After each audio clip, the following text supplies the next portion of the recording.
मैंने एक रील डाली थी इंस्टाग्राम पे जिसमें मैंने कहा था कि अगर तुम डिजाइन नहीं सीख रहे हो ना तो तुम बहुत कुछ बड़ा मिस कर रहे हो। उस रील पे अच्छे खासे व्यूज है, तो मैंने सोचा इस बारे में थोड़ी और डीपली बात करते हैं, थोड़ा और अच्छे से समझाती हूँ कि क्यों तुम्हें डिजाइन सीखनी चाहिए और तुम ये कैसे कर सकते हो। क्योंकि डिजाइन सिर्फ एस्पिरेंट्स के लिए नहीं है, जिन्हें सिर्फ डिजाइनर बनना है सिर्फ उनके लिए नहीं है। तुम अगर एक आर्टिस्ट हो, तुम एक कंटेंट क्रिएटर हो, तुम्हें एंटरप्रेन्योरशिप करनी है, तुम्हें तुम्हारी लाइफस्टाइल सुधारनी है, तुम्हें खुद को लोगों के सामने अच्छे से प्रेजेंट करना है, तुम्हें एक बेटर कम्युनिकेटर बनना है ना, तो भी तुम्हें डिजाइन सीखने की जरूरत है। क्योंकि डिजाइन वो एक ऐसी चीज है जो तुम्हारी पूरी लाइफ बदल सकती है। आज का जो एपिसोड है वो 3 पार्ट्स में है, एक क्रिएटर्स के लिए, एक आर्टिस्ट के लिए और एक एंटरप्रेन्योर्स के लिए। और एक चीज मैं कह सकती हूँ कि इस एपिसोड के बाद तुम ये सारी चीजें बहुत अलग तरीके से देखोगे। पहले बात करते हैं कंटेंट क्रिएटर्स की। अगर तुम इंस्टाग्राम पे हो, यूट्यूब पे हो, रील्स बनाते हो, वीडियोस बनाते हो, तुम ऑलरेडी डिजाइन कर रहे हो, बस तुम्हें पता ही नहीं है। सोचो तुम्हारा जो थंबनेल है एक प्रोडक्ट डिजाइन है, एक प्रॉब्लम सॉल्व कर रहा है, विजुअली कम्युनिकेट कर रहा है चीजें। तुम जितनी अच्छे से, जितना इंटेंशनली एक थंबनेल डिजाइन करते हो, वही चीज डिसाइड करता है कि लोग आके तुम्हारा वीडियो को क्लिक करेंगे कि नहीं करेंगे। अगर तुम्हारे वीडियो पे कोई क्लिक नहीं कर रहा है तो थंबनेल की प्रॉब्लम हुई। वही प्रॉब्लम डिजाइनर सॉल्व करते हैं। तुम्हारे जो कैप्शंस है वो एक यूएक्स राइटिंग का पार्ट है। तुम कैप्शन में ये करते हो कि तुम कम से कम वर्ड्स में सारी चीजें ऐड करने की कोशिश करो। एक टाइटल को बहुत कैची बनाना, स्पेसिफिक वर्ड्स यूज करना, ऐसी चीजें यूज करना जो कोई भी व्यूअर इग्नोर नहीं कर पाए। तुम्हारी इंस्टाग्राम की जो ग्रिड है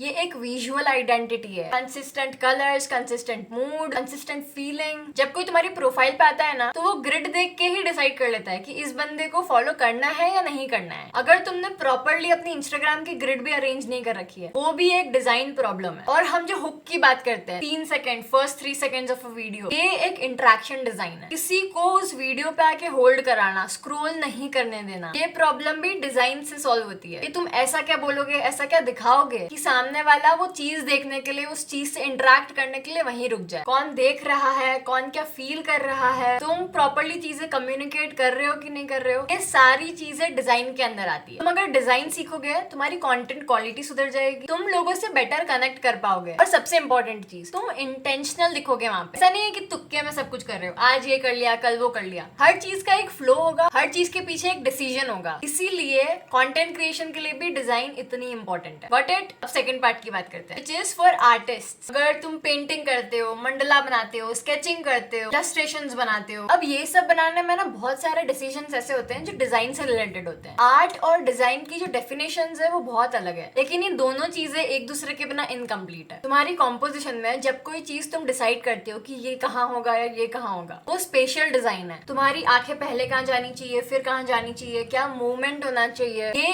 एक डिजाइन डिसीजन है। तुम्हारी जो कलर पैलेट है, तुम वो कैसे डिसाइड करते हो? सिर्फ एस्थेटिक्स को लेके करते हो क्या? नहीं, कलर पैलेट भी इमोशन होते हैं, कम्युनिकेशन होता है। अगर तुम वही चीज इंटेंशनली करोगे ना तो तुम डिजाइन को तुम्हारी आर्ट का पार्ट बना लोगे, आर्ट का पार्ट। और अगर तुम्हें तुम्हारा आर्ट सेल करना है तो उसके लिए जो तुम्हें पैकेजिंग करनी होती है, जो स्टोरी टेलिंग करनी होती है, जो इमोशंस दिखाने होते हैं, ये सब डिजाइन का पार्ट है। तुम्हारा प्रेजेंटेशन, तुम्हारा एग्जीक्यूशन, तुम्हारी ब्रांडिंग, ये सब चीजें डिसाइड करती है कि तुम्हारा आर्ट सेल होगा या नहीं होगा। और इन सब चीजों के लिए तुम्हें डिजाइन सीखने की जरूरत है। एक मेरी स्टोरी बताती हूँ। मुझे पहले डिजाइन के बारे में कुछ पता नहीं था, जीरो। मुझे पता ही नहीं था कि ऐसा कुछ एग्जिस्ट भी करता है। मैं भी पेंटिंग्स बनाती थी, स्केचिंग बनाती थी, आर्ट बनाती रहती थी दिन भर, और बस मैं यही सोचती थी कि किसी दिन मेरा आर्ट मैं बेचने लग जाऊं, इससे मैं पैसे कमाने लग जाऊं और मेरी लाइफ सेट है। बढ़िया, कुछ साल मेहनत करूंगी, एग्जीबिशंस लगाऊंगी और बिक जाएगा। फिर मैं जब बड़ी हो जाऊंगी तो मेरी पेंटिंग्स जो है वो करोड़ों में बिकेगी और मेरी लाइफ सॉर्ट है। पर ऐसा नहीं होता है। और अगर ऐसा होता भी है तो जो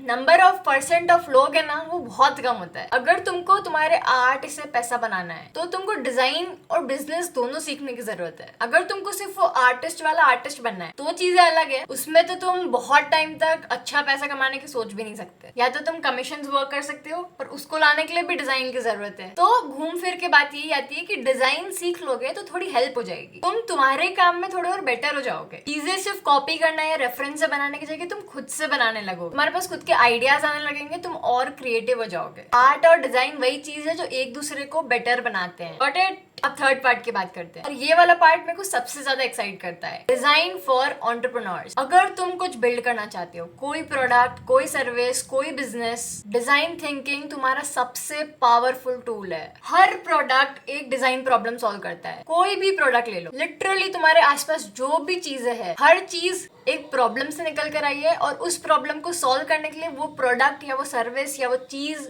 कुछ भी, वो डिजाइन करा हुआ है। डिजाइन थिंकिंग में यही चीज आती है ना, क्या प्रॉब्लम सॉल्व हो रही है, किसके लिए हो रही है, कैसे हो रही है, यूजर एक्सपीरियंस वगैरह वगैरह। जब कोई तुमसे कोई प्रोडक्ट खरीदता है, उनको फील कैसा होता है, ये एक एक्सपीरियंस डिजाइन है। तुम्हारी पैकेजिंग से लेके तुम्हारी डिलीवरी तक हर एक स्टेप पे डिजाइन आएगी। अगर तुम्हें तुम्हारा आइडिया किसी को समझाना है, कुछ बहुत अच्छा पिच करना है, तो वहां पे तुम्हें कम्युनिकेशन डिजाइन की जरूरत होगी। तुम कितना क्लियरली किसी को आइडिया कन्वे करते हो, वो डिसाइड करेगा कि तुम्हारा आइडिया अच्छा है या नहीं है। तुम्हारा पूरा जो बिजनेस मॉडल होगा ना, वो एक सिस्टम डिजाइन होगा। सारे पार्ट्स एक दूसरे के साथ कैसे काम कर रहे हैं, ये सारे डिसीजंस उसमें लिए जाएंगे। दुनिया के जो सबसे सक्सेसफुल एंटरप्रेन्योर्स है ना, वो डिजाइन थिंकिंग को अपने साथ लेकर चलते हैं। स्टीव जॉब्स ऑब्सेस्ड थे डिजाइन से। अभी बहुत लेटेस्ट है, एयरबीएनबी ले लेते हैं। एक बैडली डिजाइन होटल एक्सपीरियंस देखा और उसका एक बेटर सोल्यूशन डिजाइन किया है। उनका सीक्रेट ये नहीं था कि वो इतने स्मार्ट थे, उनका सीक्रेट ये था कि वो प्रॉब्लम्स को डिजाइन के नजर से देखते थे। तो अब मेरे ख्याल से तुमको ये समझ आ गया होगा कि डिजाइन सिर्फ एग्जाम्स के लिए या एस्पिरेंट्स के लिए नहीं है, सिर्फ डिजाइनर बनने के लिए नहीं है। डिजाइन थिंकिंग तुमको तुम्हारी लाइफ के हर एक चीज में हेल्प करती है। एंड आई प्रॉमिस, इसको सीखना कुछ बहुत मुश्किल चीज नहीं है। अगर तुम डिजाइन थिंकिंग को अपना पार्ट बनाते हो, तो तुम कंपटीशन में अपने आप आगे रहोगे। और मेरे ख्याल से इंडिया में डिजाइन थिंकिंग की इतनी ज्यादा जरूरत है क्योंकि इंडिया के लोग ना बहुत जुगाड़ू होते हैं। बस उनको समझ नहीं आता कि अपना जुगाड़ से पैसा कैसे बनाना है। और डिजाइन वही चीज है जो तुम्हें तुम्हारे जुगाड़ से लेके पैसे तक का रास्ता बता देगी। अगर तुम ये डिजाइन वाली चीज कर लो, तुम्हें एआई से डरने की जरूरत नहीं है, तुम्हें अपॉर्चुनिटीज होने की जरूरत नहीं है, तुम खुद अपॉर्चुनिटीज बना लोगे। That's it for this episode. आगे की बातें बाकी एपिसोड्स में करते हैं। मैं पहले ये वाला एपिसोड डिजाइन थिंकिंग का पार्ट 2 बनाने वाली थी, पर मुझे लगा ये वाली चीज पहले बताना जरूरी है। तो नेक्स्ट एपिसोड में डिजाइन थिंकिंग जो पिछले एपिसोड में बात करी थी, 4th एपिसोड में, वो 6th एपिसोड में उसके आगे की बात करेंगे। Bye bye.